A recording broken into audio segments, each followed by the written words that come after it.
Bendiciones, iglesia, bendiciones, pastores, bendiciones, hermanos, amigos que nos están viendo, familia que nos están viendo, bendiciones en Cristo Jesús. Hoy estamos en la sede de nuestra iglesia, Avivamiento Pueblo de Dios, hoy viernes 24 de abril del año 2020. Estamos en cuarentena en nuestro país, creyéndole al Señor de que su voluntad perfecta será cumplida en toda la tierra. Amén. Y hoy queremos compartir una palabra, pero antes vamos a poner estas palabras en las manos del Señor. Te pido que me acompañes un momento en oración. Padre, en el nombre de Jesús te bendecimos, te damos toda la gloria y toda la honra. Padre, tú eres nuestro Dios. Declaramos que el Dios de toda misericordia, el Dios de toda gracia, después que pasemos un poco de tiempo por esta prueba, Él mismo nos va a afirmar, nos va a perfeccionar en su amor, conforme al llamado que nos has hecho en Cristo Jesús. Padre, te pido que nos hables, Señor. Necesitamos de tu palabra. Padre, quebranta en nosotros todo orgullo, toda soberbia que pueda haber, Señor, todo aquello que no permita que te oigamos claramente. Abre el libro, Señor. Danos entendimiento de la visión, danos entendimiento de tu palabra, Señor. Espíritu Santo, guíanos a toda verdad, guíanos a Jesús, nuestro Señor. Declaramos Jesús como nuestro Señor y Salvador, Padre. En el nombre de Jesús, amén y amén. Quisiera compartirle 3 palabras. La primera está en la primera carta del apóstol Pedro, capítulo 5, versículo 5. Lo leemos en el nombre del Padre, del Hijo y del Espíritu Santo. Amén. Tu santa palabra. Igualmente, jóvenes, estad sujetos a los ancianos y todos sumisos unos a otros, revestidos de humildad. Dios resiste a los soberbios y da gracia a los humildes. Vamos a buscar la palabra que ahora la vamos a buscar en Lucas, en el Evangelio del apóstol Lucas, el capítulo 7, a partir del 1. Después que hubo terminado todas sus palabras al pueblo que le oía, entró en Capernaum, y el siervo de un centurión, a quien éste quería mucho, estaba enfermo y a punto de morir. Cuando el centurión oyó hablar de Jesús, le envió unos ancianos de los judíos, rogándole que viniese y sanara a su siervo. Ellos vinieron a Jesús y le rogaron con solicitud, diciéndole: es digno de que le concedas esto, porque ama a nuestra nación y nos edificó una sinagoga. Y Jesús fue con ellos. Pero cuando ya no estaban lejos de la casa, el centurión envió a él unos amigos, diciendo: Señor, no te molestes, pues no soy digno de que entres bajo mi techo, por lo que ni aún me tuve por digno de venir a ti. Pero di la palabra y mi siervo sanará. Porque también yo soy hombre puesto bajo autoridad y tengo soldados bajo mis órdenes. Y digo a este: ve y va, y al otro: ven y viene, y a mi siervo: haz esto, y lo hace. Al oír esto, Jesús se maravilló de él, y volviéndose dijo a la gente que le seguía: os digo que ni aún en Israel he hallado tanta fe. Y al regresar a casa, los que habían sido enviados hallaron sano al siervo que había estado enfermo. Vamos a leer también otra palabra que está en el Evangelio de Marcos, capítulo 7, Marcos 7, a partir del 24. Levantándose de allí, se fue a la región de Tiro y de Sidón, y entrando en una casa no quiso que nadie lo supiese, pero no pudo esconderse, porque una mujer cuya hija tenía un espíritu inmundo, luego que oyó de él, vino y se postró a sus pies. La mujer era griega y sirofenicia de nacimiento, y le rogaba que echase fuera de su hijo al demonio. Pero Jesús le dijo: deja primero que se sacíen los hijos, porque no está bien tomar el pan de los hijos y echarlo a los perrillos.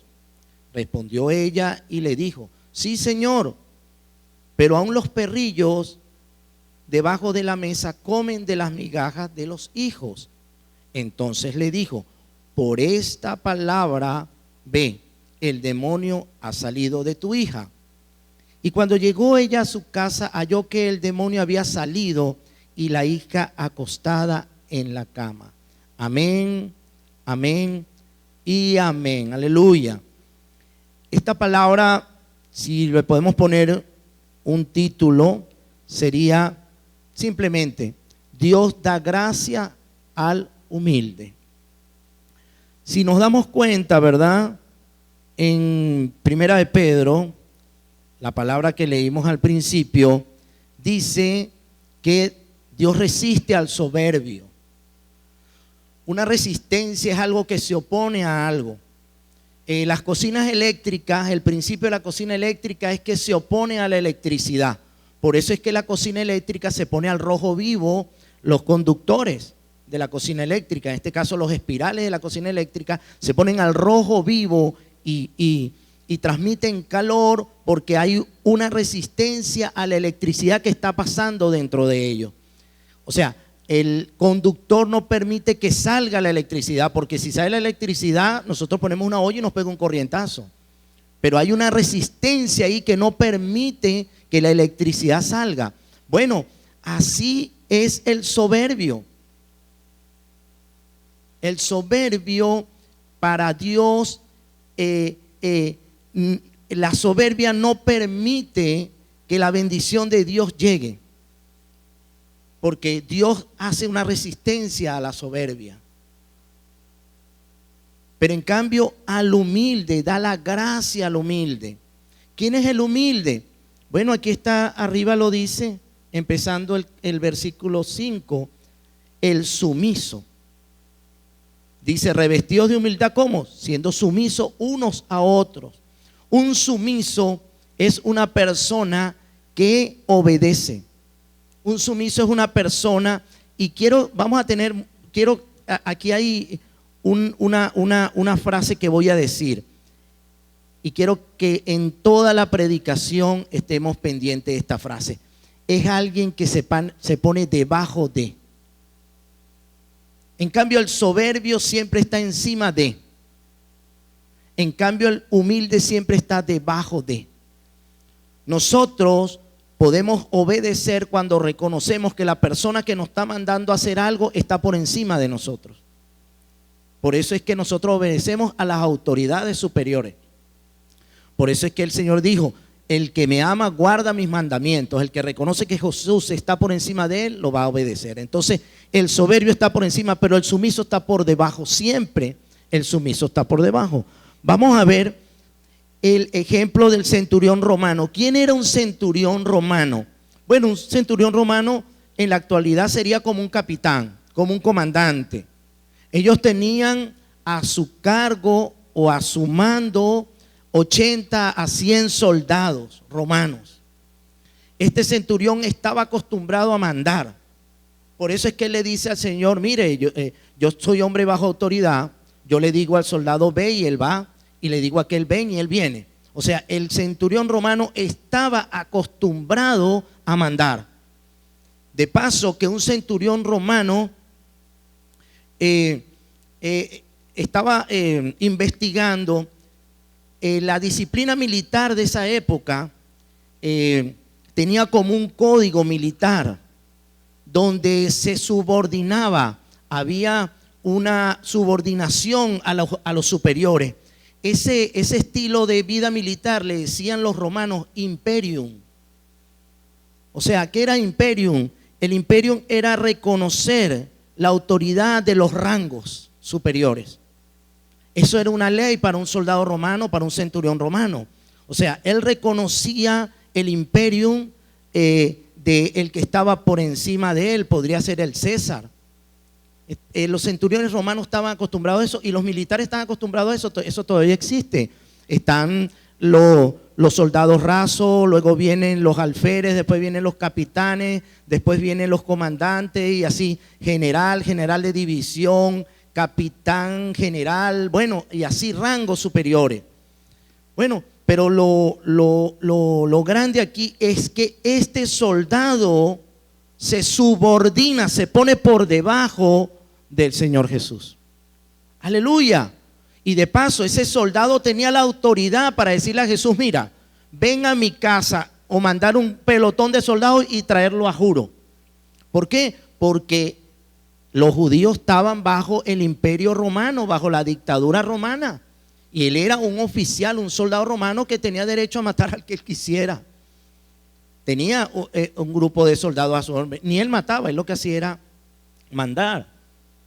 Pero cuando había la guerra, él se ponía adelante. Dice en lo que he averiguado, que los centuriones se ponían del lado derecho del grupo de soldados al frente de la batalla.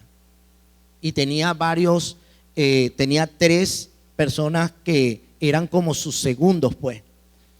Bueno, este hombre me llama la atención porque este hombre se subordinó, reconoció que Jesús tenía un imperio, tenía un dominio sobre él, un rango sobre él.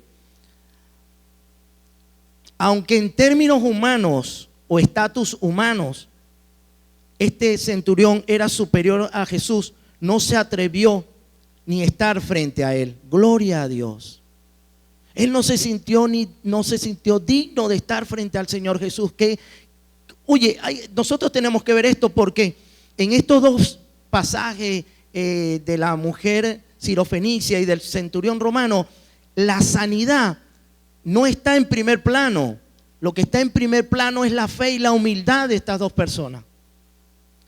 La sanidad casi no se habla del enfermo, se habla de la fe. El Señor Jesús dijo: no he visto tanta fe, ni aún en Israel he hallado tanta fe de este centurión. Pero fíjese este detalle tan importante. Este hombre se pone por debajo de Jesús, se subordina a Jesús.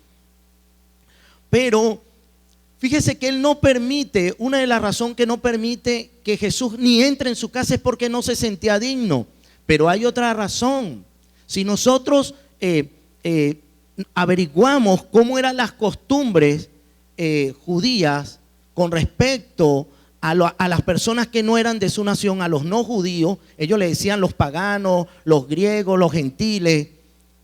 Vemos que un judío no podía entrar a la casa de un pagano porque se iba a tener inconvenientes religiosos. Si Jesús hubiera entrado a la casa de ese centurión pagano, hubiera tenido inconvenientes Jesús. ¿Cómo sabemos esto? Bueno, vamos al libro de los Hechos, capítulos 10 y 11. Cuando Pedro, el Señor le da una visión, le muestra un lienzo donde había cuadrúpedos, reptiles, y el Señor le dijo: levántate y come. Y Pedro le dice al Señor: no, Señor, porque nunca he comido cosa inmunda o común. Y el Señor le dijo: lo que yo limpié no lo llames común o inmundo. Bueno, Pedro fue a la casa de Cornelio, Hechos capítulo 10 y 11, un centurión romano. Y luego que los hermanos en Jerusalén supieron eso, mandaron a llamar a Pedro.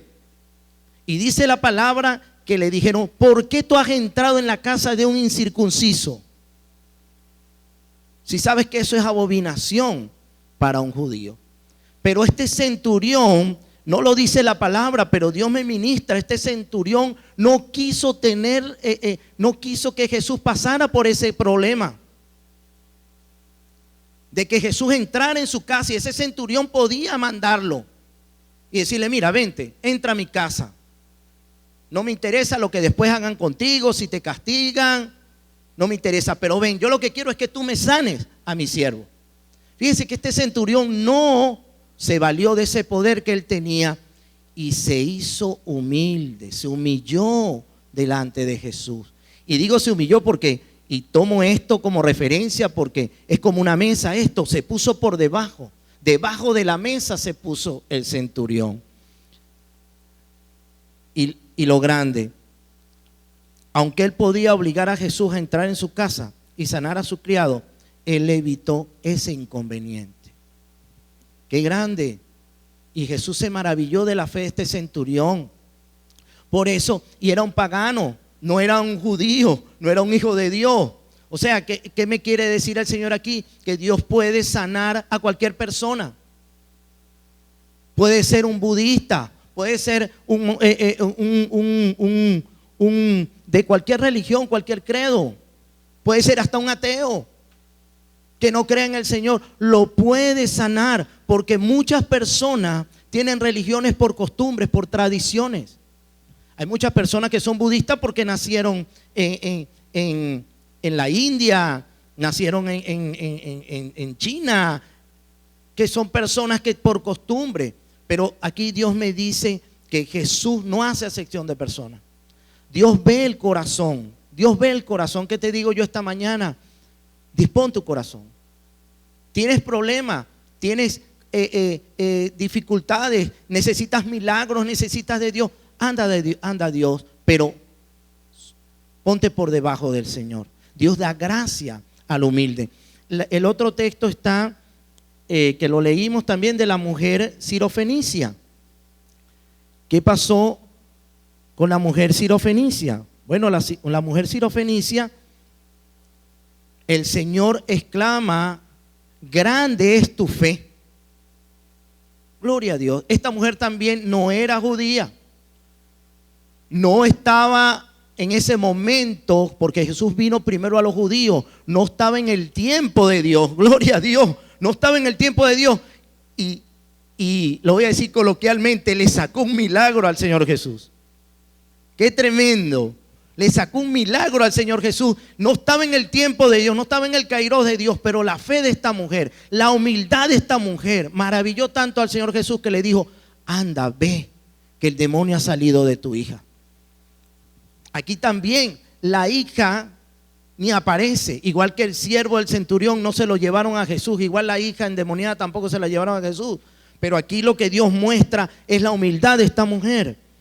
Era una mujer griega, sirofenicia, griega, me imagino porque no era judía. Los judíos le decían muchas veces a los paganos, a los gentiles le decían también griegos, ¿verdad? El apóstol Pablo dijo primeramente a los judíos, después a los griegos, como poniendo dos clases de personas o dos clases de pueblo. Fíjese, primero ella, vean esto, qué importante es lo que hablamos y qué importante es lo que sale de nuestro corazón. Primero dice que ella clamaba, ella llegó clamando, le decía: hijo de David, ten misericordia de mí. Pero Jesús no le respondió ni una sola palabra. Estás clamando, estás pidiendo a gritos que Dios te hable y no encuentras respuesta. Gloria a Dios. Jesús no le respondió ni una sola palabra. Luego se postró delante del Señor y le dijo: Señor, socórreme. Pero Jesús tampoco le hizo el milagro. ¿Cuál fue la respuesta del Señor?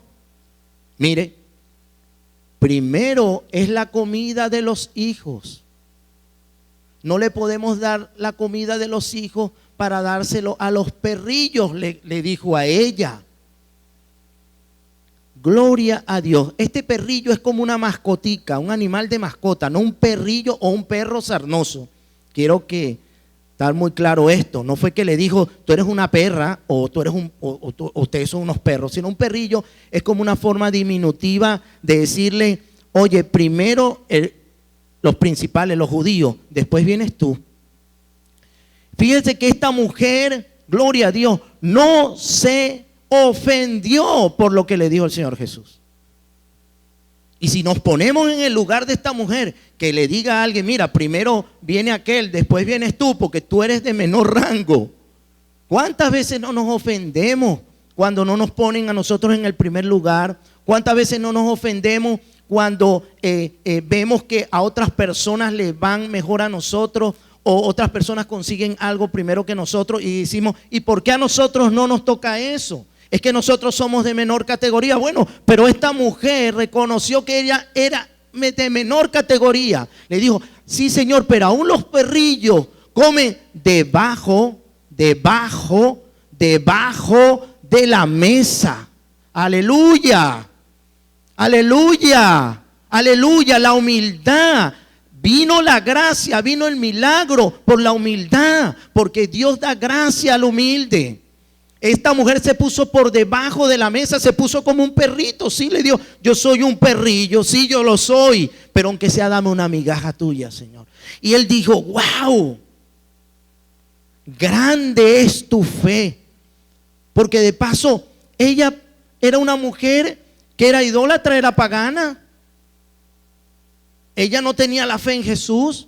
Ella me imagino que oyó hablar de Jesús. Entonces veo que hay un Dios que no está pendiente tanto de que tú seas o no seas. Tú seas tal o tal persona o tengas tal religión o tal creencia. Dios lo que yo veo aquí del Señor es que Dios ve el corazón de la persona. Y yo he visto con mis propios ojos cómo personas son sanadas. Personas que nunca han leído la Biblia, que nunca han leído la palabra, son sanadas porque llega un momento que ellos reconocen que hay un Dios en los cielos. Ellos reconocen que hay un Jesús que vino a dar su vida por él. Ellos reconocen que hay un Espíritu Santo en la tierra. Inmediatamente Dios ve eso en el corazón de esa persona y hace el milagro. Así no sea el tiempo de ellos, así no esté en sus planes. Aunque sabemos que todo lo sabe Dios, pero nosotros como humanos también decimos, oye, pero esta mujer no estaba en los planes, no era el tiempo de esta mujer. Qué grande es el Señor. Y el Señor, fíjese que ella, Dios no le concede el milagro, el Señor Jesús no le concede el milagro ni cuando clamaba. Estás clamando y no pasa nada. Ni cuando se postraba, estás tirada en el piso, estás tirado en el piso, postrando, pidiendo el milagro y no pasa nada. Pasó cuando ella habló, aleluya. El Señor le dijo, por esta palabra, aleluya, por esta palabra de fe, por esta palabra que demuestra que tú de verdad eres una mujer que se ha humillado, que tu corazón es un corazón humilde, porque no sabemos. Si era griega, dice la palabra y nos muestra en los escritos de Pablo que los griegos eran personas que eran muy inteligentes, siempre buscaban la sabiduría. Puede ser que esta mujer hubiera sido una mujer muy sabia o de mucho dinero, o podría ser una mujer muy humilde también. Pero cuando me dice griego, yo pienso el griego porque dice la palabra que los judíos pedían señales y los griegos buscaban la sabiduría. Podría ser una mujer muy sabia, podría ser que una mujer que había leído muchas cosas. Acuérdense que a los griegos les gustaban las cosas nuevas siempre estar al día de la moda, de lo nuevo, de la ciencia. Pero esta mujer se humilló. Esta mujer se puso por debajo de la mesa. Por esta palabra, ella reconoció. Veo entonces aquí, y es lo que Dios me ha ministrado con esta palabra, es que Dios ve el corazón. Porque del corazón, de la abundancia del corazón habla mi boca. Dios ve mi corazón. Entonces, ¿qué te digo yo en este día? Los que nos están viendo, los que nos están oyendo, familia, hermanos, pastores, parientes, los que no están en Venezuela, los que están fuera. ¿Qué te digo yo esta mañana? Tu corazón. Tiene que ser sanado nuestros corazones. Nuestros corazones tienen que ser corazones limpios, corazones puros. Para que Dios pueda dar gracia, ahí tiene que haber un corazón humilde, contrito, humillado, reconociendo que nosotros estamos por debajo de Dios. La gracia es por debajo. La gracia es un regalo inmerecido del Señor. Pero ¿qué puede pasar en nuestro corazón? En nuestro corazón puede haber rencores, puede haber recuerdos, malos recuerdos de traiciones. ¿Cuántas personas no traicionan? En nuestros corazones pueden haber recuerdos horribles de nuestra infancia, daños que nos han hecho las personas. Pero hay uno solo que puede sanar tu corazón y se llama Jesús. Hay uno solo que puede sanar tu corazón y se llama el Cristo de la cruz, el Cristo crucificado, aquel que dio su vida por ti y por mí en el Calvario. Él es el que puede sanar tu corazón. Porque dice la palabra, el amor de Dios fue derramado en nuestros corazones por el Espíritu Santo. El único que puede sanar nuestro corazón y hacernos humildes se llama el Señor. Te bendigo esta mañana, en este día. Que la gracia del Señor siempre te cubra, su misericordia esté siempre contigo. Y meditemos estas palabras que hemos hoy recibido del Señor. Dios da gracia al humilde. Los bendigo en el nombre de Jesús.